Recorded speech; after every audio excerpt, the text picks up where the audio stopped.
Hello everyone, स्वागत है आप सभी का टीए स्टेट एग्जाम्स में। मैं हाजिर हूँ एक और बहुत ही प्यारी सी अपडेट के साथ। जो भी साथी आरपीएफ कांस्टेबल के जो एग्जाम डेट का वेट कर रहे थे, अब उनका इंतजार खत्म हो गया है। और यहाँ पर मैं ऑफिशियल जो नोटिफिकेशन है वो भी आपको दिखाऊंगा। एग्जाम आपके कब से स्टार्ट हो रहे हैं, ज़्यादा समय नहीं बचा है। मोटा मोटा कहा जाए तो 1 महीना ही बचा है आपके एग्जाम में। चलिए स्टार्ट करते हैं आज की क्लास को। अगर आप पहली बार टीए स्टेट एग्जाम्स पर आए हो तो चैनल को जरूर सब्सक्राइब कर लेना इसी तरह की और भी अपडेट्स पाने के लिए। ठीक है, चलिए स्टार्ट करते हैं हम लोग। यहाँ पर ये देखिए ऑफिशियल आपका नोटिस है, आपका आरपीएफ के द्वारा जारी किया गया है यहाँ पर। और डेट भी देख लीजिए 28/1/2025, यानी कि अभी कुछ समय पहले का, कुछ मिनट पहले का ही ये आपका नोटिफिकेशन रहेगा। यहाँ पर आपको इन्फॉर्म किया गया है कि भैया आरपीएफ कांस्टेबल का जो कंप्यूटर बेस्ड एग्जाम है, यानी कंप्यूटर बेस्ड जो टेस्ट होने वाला है, आपका 2 मार्च से स्टार्ट हो रहा है और 20 मार्च तक चलेगा। मतलब कुल मिलाकर मोटा मोटा देखा जाए तो 18 दिन आपका एग्जाम चलने वाला है। हो सकता है इसमें थोड़ा बहुत आगे पीछे गैप भी हो जाए, यहाँ पर कुछ छुट्टियां भी हो जाए। ठीक है, तो ये बाकी डिटेल नोटिफिकेशन आएगा तो उसमें हम लोग डिस्कस कर लेंगे सारी चीजों के बारे में। आपको 10 दिन पहले ये पता चल जाएगा, मतलब आपका परीक्षा जो है आप समझ लीजिए 2 मार्च को आपकी स्टार्ट हो रही है। तो 10 दिन पहले मतलब 21 या 22 फरवरी में, 22-23 फरवरी में आपको ये पता चल जाएगा कि आपकी जो परीक्षा का सेंटर है और परीक्षा की डेट है वो कहां पर है। एडमिट कार्ड अभी नहीं निकलेगा। एडमिट कार्ड आपकी जो परीक्षा डेट होगी उससे 4 दिन पहले ही आपको एडमिट कार्ड देखने को मिल जाएगा। यहां पर आपको दूसरा इंपॉर्टेंट चीज रहेगा, आपको आधार कार्ड जो लेकर जाना पड़ेगा, ओरिजिनल आधार कार्ड लेकर जाना पड़ेगा एग्जाम सेंटर के पास में। ठीक है, तो ये चीज याद रखना। आपके पास एक तो आपका एडमिट कार्ड का लेटर होगा और आपका आधार कार्ड होना चाहिए आपके पास। 2 मार्च से आपका एग्जाम स्टार्ट हो रहा है, मतलब आज क्या है, आज है आपका 28 जनवरी। जनवरी पूरा निकल चुका है समझ लीजिए। अब फरवरी फरवरी बचा है। अब अंतिम समय में अंतिम रणनीति आपकी होनी क्या चाहिए, इस पर हम थोड़ी सी चर्चा कर लेते हैं। देखो भाई, ये आपको सारी चीजें पता है कि भाई आपका 90 मिनट का पेपर होगा, 120 क्वेश्चन होंगे। ठीक है, और यहाँ पर 1/3 की नेगेटिव मार्किंग रहेगी। यहाँ पर मैं इसके बारे में बात करूंगा। ये है आपका सिलेबस। सिलेबस में आपको पता है यहाँ पर 35 जो आपके क्वेश्चन, सॉरी 35 आपके अंक रहेंगे, आपके मैथ के रहेंगे। उसके बाद रीजनिंग के 35 और उसके बाद फिर आपके सामान्य जागरूकता, यानी कि जिसमें जनरल अवेयरनेस कह लीजिए, जीके जीएस कह लीजिए, और करंट अफेयर भी इसमें इंक्लूड रहेगा। History, polity, geography, economic science, ये सारी चीजें इसमें इंक्लूड रहेंगी।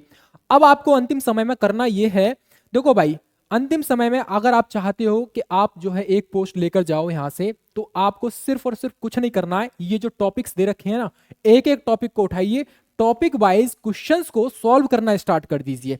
पीवाईक्यूज उठाइए, एसएससी के सारे क्वेश्चंस उठाइए, वहां से टीसीएस के द्वारा जितने भी क्वेश्चंस कराए गए सबको प्रैक्टिस कीजिए और टॉपिक वाइज कीजिए। फिर चाहे वो आपका दशमलव भिन्न हो, पूर्ण संख्याएं हो, प्रतिशत हो, अनुपात समानुपात हो, औसत हो, ब्याज हो, लाभ हानि हो, छूट हो, तालिका, ये कुछ भी हो। ठीक है, टॉपिक वाइज क्वेश्चंस की प्रैक्टिस करेंगे, उसी तरीके से आप करेंगे रीजनिंग की प्रैक्टिस। यहां पर देखोगे मौखिक है, मौखिक श्रृंखला है, कोडिंग, डिकोडिंग, कथन, निष्कर्ष, सिलोजिज्म, जितने भी टॉपिक दे रखे हैं सबकी प्रैक्टिस आप टॉपिक वाइज करना स्टार्ट कर दीजिए। 1 महीना, 1 महीने में आप सच बता रहे हैं एग्जाम को फोड़ दोगे यहाँ पर। उसी तरीके से आप देखोगे सामान्य जागरूकता, यानी कि जनरल अवेयरनेस का जो क्वेश्चंस है, हालांकि ये जो टॉपिक है अपने आप में बहुत वास्ट है, लेकिन यहां पर भी आप पीवाईक्यूज को एनालिसिस करने के बाद एक मोटा मोटा अंदाजा लगा पाओगे कि हमें छोड़ना क्या है और पढ़ना क्या है। तो जीके जीएस को आप जितना प्रैक्टिस करेंगे उतना ही कम रहेगा। ये ना केवल आपके लिए बल्कि सबके लिए होता है। और एक चीज हमेशा याद रखना, सिलेबस के बाहर ना कभी कुछ आया था, ना कभी कुछ आया है, और कभी आया भी होगा सिलेबस के बाहर तो ना केवल आपसे हुआ होगा बल्कि किसी और से भी नहीं हुआ होगा। अगर तुक्का लग गया होगा वो एक अलग बात है। तो भाई अंतिम समय की रणनीति मेरे हिसाब से तो यही कहती है कि आपने जो तैयारी करनी थी, जितनी कोशिश करनी थी कर ली है। अब आपको टॉपिक वाइज प्रैक्टिस करनी है। जितनी टॉपिक वाइज प्रैक्टिस करोगे और अंत के 10 दिन में आपको सिर्फ क्या करना है, फुल मॉक टेस्ट लगाना स्टार्ट कर देना। ठीक है, मॉक टेस्ट कहीं से भी ले लेना, कोई दिक्कत नहीं है। ठीक है, चलिए ये रहा आपका अब अंतिम रणनीति का। और याद रखना हम लोगों ने भी यहाँ पर, हालांकि आरपीएफ के लिए ही नहीं है बल्कि ये ग्रुप डी के लिए है। ग्रुप डी जो आपकी 2025 में आपका जो एग्जाम होने वाला है, जिसके फॉर्म अभी फिल किए जा रहे हैं, तो हमने एक उड़ान बैच लॉन्च किया है आपके इसी प्लेटफॉर्म पर। 499 में ये उड़ान बैच रहेगा, बट आपको ये अमाउंट पे करने की आवश्यकता नहीं है। अमाउंट पे करने, ये अमाउंट यहाँ पर आपको यूज करना पड़ेगा कूपन कोड यूज कीजिए आप 26 जैन, इस कोड को यूज करेंगे तो 26% ऑलरेडी डिक्रीज हो जाएगा यह प्राइस, यानी कि 499 से भी और कम में ये आपको प्राइस देखने को मिल जाएगा, 26% यहाँ पर कम हो जाएगा। ठीक है, तो भाई ये रही आपकी आज की अपडेट, कैसी लगी जरूर कमेंट सेक्शन में अपनी राय दीजिए और तैयारी करते रहिए, चूकना नहीं है, वैकेंसी ठीक ठाक है और समय भी अब आपको मिल चुका है।